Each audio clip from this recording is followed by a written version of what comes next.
বুঝলে অমিত দা, পশ্চিম বাংলায় ভোটের দিন যত এগিয়ে আসছে না, পশ্চিম বাংলার হাওয়া কিন্তু ততই গরম হচ্ছে।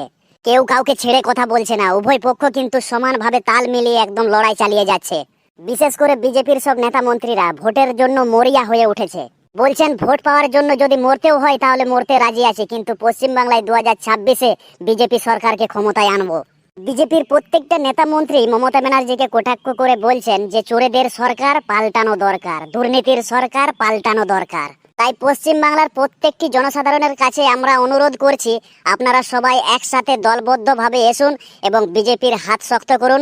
আগামী দিনে 2026-এ পশ্চিম বাংলায় বিজেপি সরকার গড়তে আমাদের সহযোগিতার হাত বাড়িয়ে দিন। আমি বিজেপির সেই সব নেতাদের উদ্দেশ্যে একটা কথা বলতে চাই, বলি এত লম্পঝম্প মারার কোনো দরকার নেই। মানুষের মন বোঝা বড় দায় গো, বোঝা বড় দায়।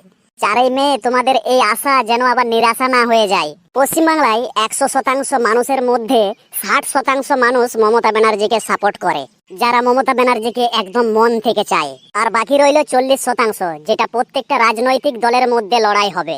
বাকিটা আমার সামনের বন্ধুরাই বলে দিবে যে 2026-এ আগামী দিনে কোন দল সরকার গড়বে। কি বন্ধুরা, তাই তো?